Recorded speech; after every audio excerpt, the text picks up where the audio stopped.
Break के बाद खुशामदीद और डिस्कशन को आगे बढ़ाते हैं। ये भी सवाल ज़रूर आयद हो रहा है कि ये जो कॉन्विक्ट्स थे 19 अबूज़र साहब आपकी तरफ ये सवाल इन्होंने मोर और लेस अपने जो बेशतर वक़्त था अपनी सज़ा का वो ये काट चुके थे और अभी प्रीटी मच 3 से 4 माह का मज़ीद अरसा जो है वो बाकी रह गया था जब इनकी सज़ाएँ माफ़ कर दी गई और अभी भी एक तासुर और जो एक चमगोइयाँ हो रही है वो यही है कि जो मुबैना जो मंसूबा साज हैं, जो मास्टरमाइंड्स हैं इस पूरे 9 मई के वाक़यात के उनको किसी भी तौर पे कोई गुंजाइश उनके लिए नहीं रखी जाएगी और उनको किसी किस्म की कोई माफ़ी नहीं होगी वंस अगर उनको सज़ाएँ जो है वो सुनाई गई। सो इस पर भी आप क्या रिस्पॉन्ड करेंगे? क्योंकि मास्टरमाइंड्स और मंसूबा साज की जब बात की जाती है तो वी ऑल नो कि वो किनकी बात की जा रही होती है और क्या इनका स्टेटस भी क्या है? ये जो 19 कॉन्विक्ट्स जिनको सज़ाएँ माफ़ हुई हैं आज वो क्या इनका लीगल स्टेटस नज़र आता है? क्या वो मुजरिम ही कंसिडर किए जाएँगे क्योंकि एक्विटल तो बहरहाल नहीं हुआ है उनका?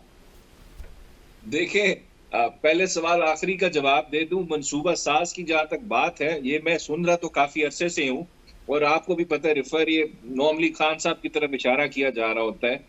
नाम ही ले लेगा, नाम लेना आपको, सॉरी नाम लेने पे तो पाबंदी है। तो अगर नाम ही लेना है तो मंसूबा साज के जो इनके अलेज्ड मंसूबा साज है उसके खिलाफ जो इन्होंने अभी तक एविडेंस पेश की है वो आपको पता है क्या है कि 3 पुलिस वाले थे जो जमान पार्क में छुप के एक पर्दे के पीछे, एक कुर्सी के नीचे, एक टेबल के नीचे और सोफे के पीछे खड़ा होकर सुन रहा था कि खान साहब 9 मई की प्लानिंग करके और डायरेक्शंस दे रहे हैं कि अगर मैं अरेस्ट हुआ तो आपने हमला करना है। और जब ये कहानी पेश की गई अदालत में तो जज साहब ने बेइज्जत भी किया, बेल भी ग्रांट की और रिजेक्ट भी कर दी ये गवाही। अभी तो यही एविडेंस सामने आई है। और जहां तक देखें बात है जो लोग हैं जो आज जिनको छोड़ा गया इनकी 4-5 महीने की सजा रह गई थी और जो पहले मार्च में इन लोगों को छोड़ा गया उनकी 2-2 महीने की रहती थी जब उनकी 1 साल कंप्लीट होने वाला था। लेकिन आपको पता है जिन लोगों को मार्च में छोड़ा गया अभी तक उस केस की जजमेंट नहीं हमें नजर आई रिकॉर्ड पे कहीं भी कि वो फैसला जो किया था उनको 1-1 साल की सजा दी थी। वो उसकी क्या रीजनिंग थी, उस पे क्या एविडेंस अप्रिशिएट की थी आपने, कौन सा कानून अप्लाई किया था, किस ऑफेंस पे उनको आपने अलेज किया था क्योंकि आफ्टर ऑल ये एक क्लोज कैमरा सेशन ट्रायल था जो पब्लिक तो था नहीं, उसका कोई रिकॉर्ड तो अवेलेबल नहीं है। अब ये कितना वैलिड है, आईनी है या इंटरनेशनल लॉ पे पूरा उतरता है, आप इसी से इसको जज कर सकती हैं। जहां तक बात है कि जी पूरी दुनिया खामोश रही, पूरी दुनिया इसलिए खामोश रही कि आप वॉर अगेंस्ट टेररिज्म लड़ रहे थे।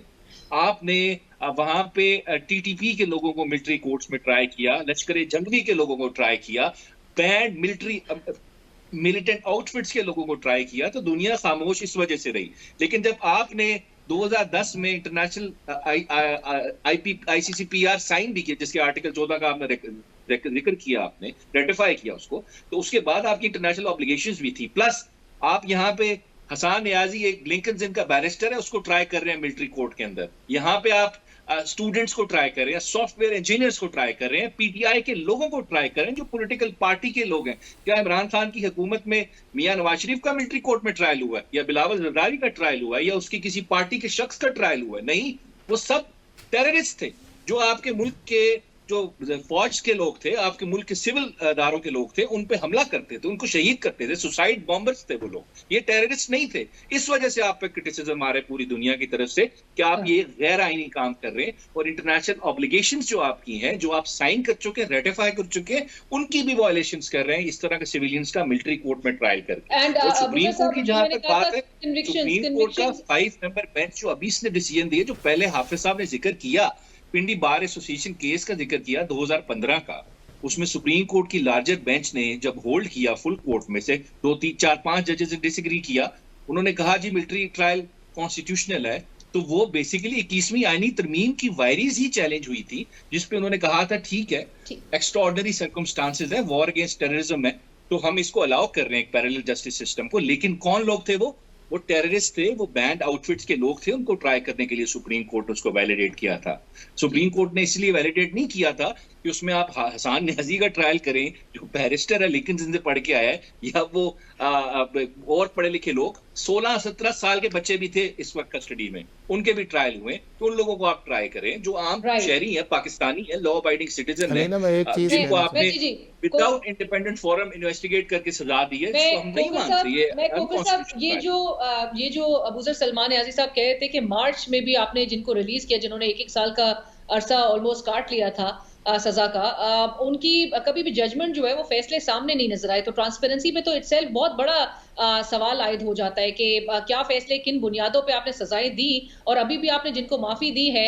इससे एक बात तो जरूर जो पाकिस्तान तहरीक इंसाफ की डिमांड है खोकर साहब, कि वो जुडिशल इंक्वायरी चाहते हैं, ब्रॉड बेस्ड जुडिशल इंक्वायरी इस पूरे वाकयात की हो, ताकि पता चले कि कौन एग्जैक्टली इन्वॉल्व था, कि किन के कहने पे और किसने किया था ये पूरा ट्रिगर, कौन वहां पर मौजूद था। सवालात बहुत सारे हैं लेकिन जवाबात उस तरह से मिल नहीं पा रहे।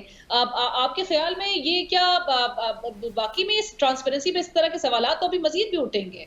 अलीना, एक तो ये है कि जो आपने सवाल किया था कि जिनकी सेंटेंसेस को पार्डन कर दिया गया है, जिनकी सजाएं को रिमिट कर दिया गया है, उनका स्टेटस जो है वो कॉन्विक्ट के तौर पे आएगा।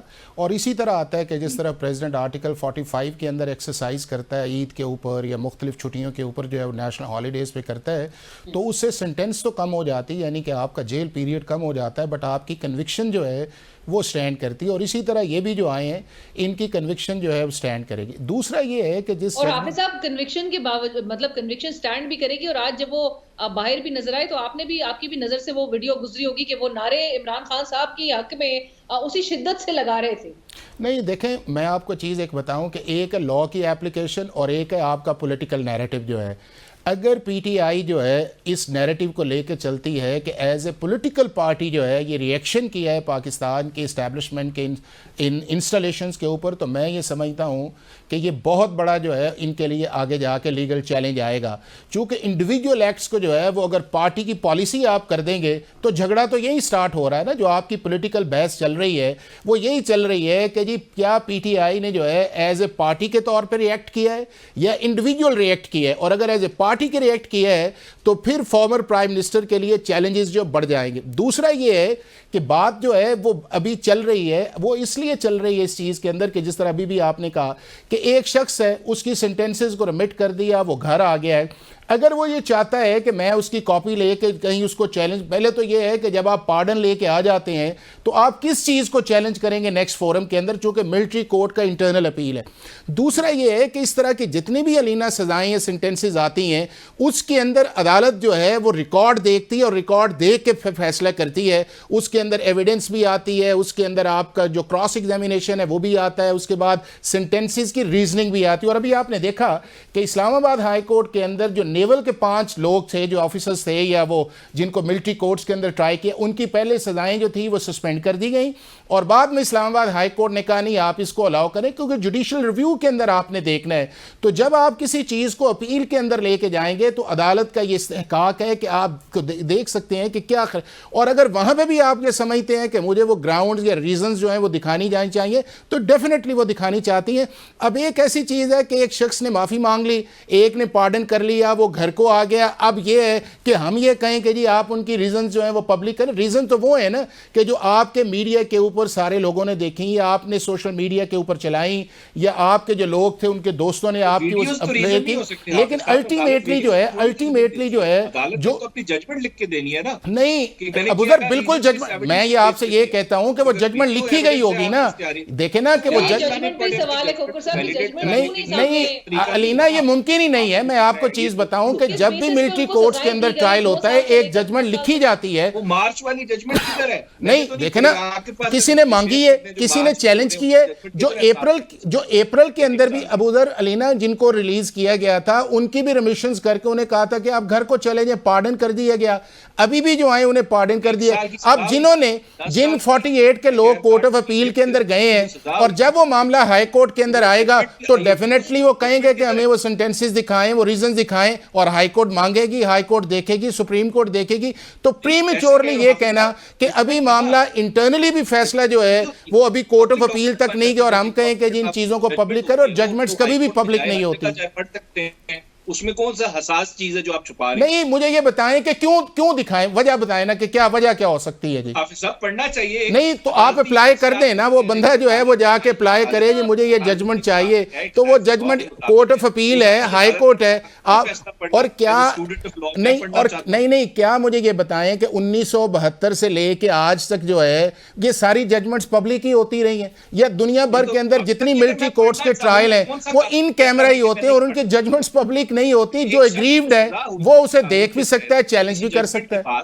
तो मैं उसका फैसला पढ़ना चाहता हूं। जब हम ये सुन रहे हैं आज से कि सजाओं की माफी मुनसिफाना कानूनी अमल और इंसाफ की मजबूती का सबूत है, तो सिर्फ ये फिर वजह नहीं है पाकिस्तान तहरीक इंसाफ भी जब वो कहती है कि एटलीस्ट हमें पता तो चले कि किन ग्राउंड्स पे सजाएं दी गई थी। एटलीस्ट ये तो नहीं कहा जा सकता सिर्फ कि ये फैसले किन बुनियादों पे इनको सजाएं 2 साल से लेकर 10 साल तक की दी गई और वो कभी फैसले जो है वो सामने भी ना आए मंजर आम पर। अलीना, एक तो ये है कि 9 मई से लेके मेरा ख्याल है कि आज तक जो है ना पीटीआई के चेयरमैन ने ना फॉर्मर प्राइम मिनिस्टर ने कभी भी ये नहीं कहा कि as a political party PTI इसका हिस्सा है।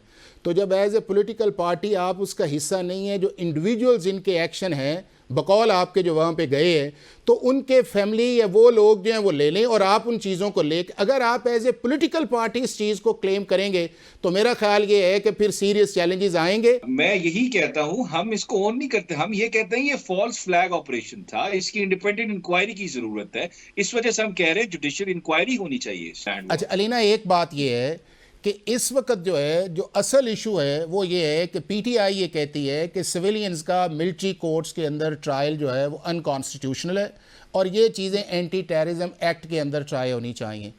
अब ये है कि मामला पाकिस्तान की सुप्रीम कोर्ट ने अभी तय करना है कि सिविलियंस का मिलिट्री कोर्ट्स के अंदर ट्रायल हो सकता है या नहीं हो सकता। हाफिज एहसान खोकर साहब, thank you so much for joining us. Salman Niazi साहब, आपका भी बहुत शुक्रिया प्रोग्राम में ज्वाइन करने के लिए। और नाज़रीन, 67 वो तमाम कॉन्विक्ट्स थे 85 मुजरमान में से जिन्होंने ये अपील्स, रहम की अपील दायर कर रखी थी, जिनमें से 19 की सजाएं आज माफ की गई और बाकी सारे अब जो रिमेनिंग है वो कौन से फोरम को अब रुजू कर सकते हैं। सवालात बहुत ज्यादा अब आयद हो रहे हैं ट्रांसपेरेंसी और जो ट्रायल की शफाफियत है इस हवाले से। लेट्स सी आने वाले दिनों में किस तरह से मामलात अनफोल्ड होते हैं और पाकिस्तान तहरीक इंसाफ के लिए क्या मुश्किलात कम हो पाती हैं। प्रोग्राम की टीम अलीना शिकरी को इजाजत दीजिए। अल्लाह हाफिज।